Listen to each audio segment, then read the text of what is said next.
जय हिंद एवरीवन, कैसे हो? आई होप आप सभी लोग बढ़िया हो गए, मस्त हो गए। जैसा कि आपको पता है कि एयरफोर्स 01 2026 इनटेक का रिजल्ट आ चुका है। हालाँकि इस बार सब कुछ अलग रहा, स्टेट वाइज़ कट ऑफ गई, ऑल इंडिया कट ऑफ गई, 2-2 कट ऑफ लगी। जैसा कि ये सब जानकारी तो आप लोगों को मिल ही गई होगी। अब जो लोगों का एयरफोर्स का एग्ज़ाम रिटन क्लियर हुआ है, तो वो लोग अभी फेज़ 2 की तैयारी के लिए काफ़ी परेशान चल रहे हैं। काफ़ी कमेंट्स आ रहे थे, हालाँकि मैंने काफ़ी दिनों से वीडियो बनाना बंद कर रखा था। कुछ पर्सनल रीज़न्स थे, मैंने एयरफोर्स जॉइन किया, फिर एयरफोर्स क्यों छोड़ा, काफ़ी कुछ है जो अभी बताना ठीक नहीं है। हालाँकि कभी समय मिलेगा तो उसपे विस्तार में चर्चा की जाएगी, क्या मतलब एयरफोर्स जॉइन करना ठीक है, गलत है, जो भी है, अपने सबके पर्सनल रीज़न्स हैं, तो उसपे अलग से हम लोग वीडियो बना के किसी दिन आपको बताएँगे। तो अभी का जैसे हम लोगों का टॉपिक है कि फेज़ सेकंड की तैयारी कैसे करें। तो सबसे पहले आप लोगों का एग्ज़ाम जिन बंदों का क्लियर हुआ है, तो उन लोगों को बहुत-बहुत कांग्रेचुलेशंस। एंड अब आपकी बारी है कि एग्ज़ाम क्लियर होना ही बहुत कुछ नहीं होता है। एग्ज़ाम केवल 50% पार्ट होता है सिलेक्शन का। 50% ना बोल के मैं तो 30% बोलना चाहूँगा, क्योंकि अभी आपका फेज़ फिज़िकल होगा, फिर फेज़ सेकंड होगा, उसके बाद जो फाइनल राउंड होता है मेडिकल और फिर एनरोलमेंट लिस्ट का। तो ठीक है, तो काफ़ी लंबा आपका फेज़ चलने वाला है। ये तो एक फर्स्ट स्टेज आपकी क्वालीफाई हुई है। 3-3 स्टेजेस होती हैं आपका फाइनल सिलेक्शन तक जो ले जाती हैं। तो अभी आप लोग इतना ज़्यादा खुश नहीं हो। ये केवल 30% पार्ट है आपके सिलेक्शन का। तो चलिए हम लोग बात करते हैं कि फेज़ सेकंड की तैयारी कैसे करें। अगर सबसे पहले फिजिकल की बात कर लेते हैं, तो फिजिकल में हम लोगों की 1600 मीटर रनिंग होगी 7 मिनट में, ठीक है? और उसके बाद पुशअप्स होंगी, सिटअप्स होंगी, स्क्वाट्स होंगी, जिनका वीडियो ऑलरेडी पहले से ही चैनल पे अपलोड है। और मैंने कुछ वॉइस नोट बनाए थे, जिसे वॉइस रिकॉर्डिंग बोलते हैं, कि पुशअप की कमांड दी थी, सिटअप की कमांड्स। अगर उन कमांड्स पे आपने पुशअप, सिटअप कंप्लीट कर ली, तो आपको पुशअप में और सिटअप, स्क्वाट में कोई आउट नहीं कर सकता, क्योंकि उसमें काफ़ी अच्छे तरीके से होल्ड करके एक पुशअप पे 5 से 6 सेकंड होल्ड कर करके मैंने वो कमांड रिकॉर्ड की थी। ठीक है? और तो वो मैं आपको अवेलेबल करा दूँगा।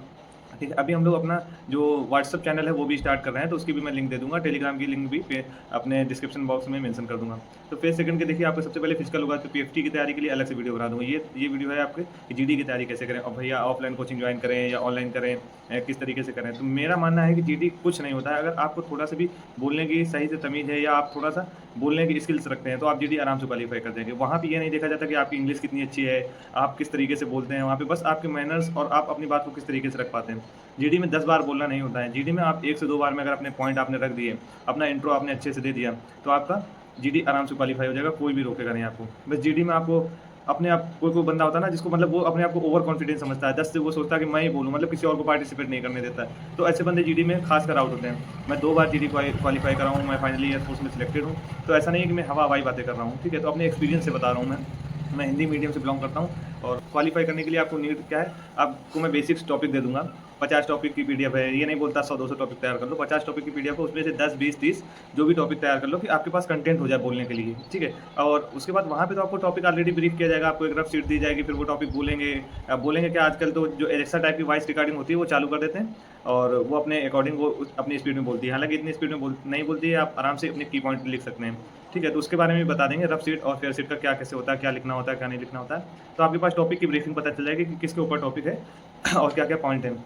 तो सबसे पहले आपको इतना नहीं होना कि 120 टॉपिक तैयार कर लिया, कोई बोल रहा है 300 टॉपिक दे दो, कोई बोल रहा है कि डेली 10-10 टॉपिक, इतना कुछ नहीं। आप 20 से 25-30 टॉपिक तैयार कर लो, कि आपके पास बोलने के लिए कंटेंट हो जाए, कि थोड़ा अगर चैट जीपीटी के बारे में पूछा जाए, तो थोड़ा बहुत ऐसा टेक्नोलॉजी के बारे में कंटेंट हो, जो आप मिक्स करके वहाँ पे बोल दो बस। इतना देखा जाता है, ये नहीं कि वहाँ 120 टॉपिक तैयार कर लिया, दिमाग का दही कर रहे हैं, पूरे दिन टॉपिक याद कर रहे हैं, इतना कुछ नहीं होता, ठीक है?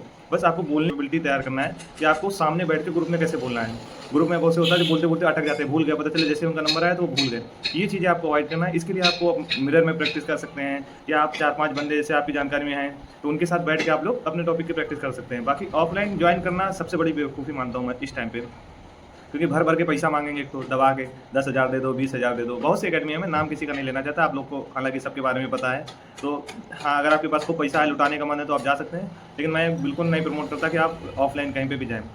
ठीक है, ऑनलाइन इतना सारा कंटेंट है, इतने गाइडेंस हैं, जाने कितने यूट्यूबर्स हैं जो मतलब आपको फ्री में कंटेंट दे रहे हैं, तो आप उधर मूव ऑन कर सकते हैं। हाँ, अगर आपको बिल्कुल बेसिक कमज़ोर है, या आपको बिल्कुल भी लगता है कि मैं बिना ऑफलाइन जाए कुछ भी नहीं कर सकता, तो आप फर्दर जा सकते हैं वहाँ पे, ऐसा कोई वो नहीं है कि मेरे कहने पे रुक जाओ। लेकिन मेरे अकॉर्डिंग जो मेरा एक्सपीरियंस है, कि आपको ऑनलाइन की तरफ जाना चाहिए, उधर ज़्यादा बेस्ट ऑप्शन है। आप घर पे रह के अच्छे से तैयारी कर सकते हैं, फिजिकल कर सकते हैं, हालाँकि इतना हार्ड फिजिकल नहीं है, 7 मिनट में 1600 मीटर रनिंग है, तो आप आराम से कर सकते हैं, ठीक है? पुशअप स्क्वाट्स के लिए पुशअप खासकर ज़्यादा अपनी मेहनत कीजिएगा, कि पुशअप, क्योंकि अगर होल्ड करा दिया तो काफ़ी बच्चे पुशअप्स में आउट हो जाते हैं, ठीक है? बाकी जीडी का इतना कुछ नहीं है, अगर आपको मैं टॉपिक की पीडीएफ दे दूँगा, आप उसके अकॉर्डिंग टॉपिक तैयार कर लीजिए, बाकी मैं आपको सब धीरे-धीरे आगे वीडियो अपलोड कर के बताता रहूँगा। कि इंट्रो कैसे देना है, इंट्रो में क्या-क्या चीज़ मेंशन करना है। इतना लंबा चौड़ा इंट्रो नहीं बनाना होता है। वहाँ पे पता है वो लोग क्या बोलते हैं, जैसे आपके जो कमांडेंट साहब हैं या जो भी आपका वहाँ पे जो ले रहे हैं, जैसे कोई भी हो गया, कभी कोई जेडब्ल्यू रैंक का, तो ऐसे लेते हैं, ठीक है? तो वो आपके सामने जो पैनल बैठे होंगे, 2 बंदे होंगे, मैक्सिमम 2 होते हैं, ठीक है? एक तो आपका इंट्रोडक्शन स्टार्ट करता है, एक के पास एक सीट होती है जिसमें वो आपके मार्क्स नोट करता है। तो स्पीकिंग एबिलिटी के होते हैं, आपकी कम्युनिकेशन स्किल्स के होते हैं, ग्रुप को कैसे लेके चल रहे हैं, इन सबके थोड़ा मार्क्स होते हैं, मुझे याद नहीं है, शायद 50 नंबर का कुछ होता है, सबके 10-10 नंबर करके होते हैं। इनिशिएटिव के मार्क्स होते हैं, जो सबसे पहले स्टार्ट करता है ग्रुप में बोलना, ठीक है? तो इस तरीके से नंबर होते हैं। तो एक बंदा उस नंबर को चढ़ाता है आपको देख के आपका वहाँ पे, और एक बंदा आपका सुनता है बात को, तो 2 बंदे रहते हैं मैक्सिमम, ठीक है? तो वो सारी चीज़ें मैं बता दूँगा, और रफ शीट में कैसे लिखना है, ठीक है? कितनी चीज़ें फिर शीट में लिखना है, पैराग्राफ वाइज़ लिखना है या पॉइंट वाइज़ लिखना है, जितने भी आपके डाउट हैं सारे क्लियर हो जाएँगे।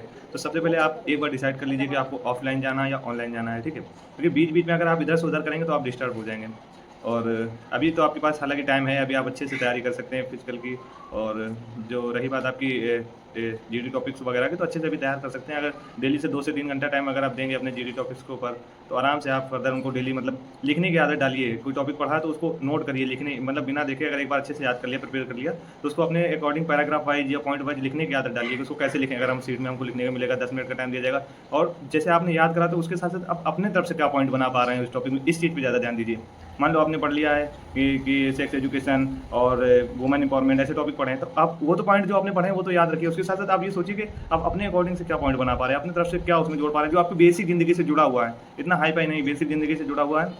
और जीडी टॉपिक में सबसे पहले आपको याद रखना है कि जो अभी इस प्रेजेंट टाइम में गवर्नमेंट क्या काम कर रही है। सबसे जैसे गवर्नमेंट कोई योजना लेके आई है, वन स्टेशन वन प्रोडक्ट योजना जैसे प्रमोट की थी गवर्नमेंट ने, और अलग-अलग स्टेट के अलग-अलग प्रोडक्ट को प्रमोट किया था। वुमेन एम्पावरमेंट के लिए गवर्नमेंट कौन सी स्कीम लेके आई है, जैसे अभी महाराष्ट्र में पिंक जो ई-रिक्शा योजना आई है वुमेन के लिए। तो इस तरीके की आपको योजना मतलब जो स्कीम्स हैं उनको याद रखना है। अगर ये आप स्कीम्स वहाँ पे बोलेंगे तो उसका अलग ही इफेक्ट पड़ता है वहाँ पे। उनको लगता है कि इसी के साथ मैं वीडियो को एंड करता हूँ। तो जय हिंद।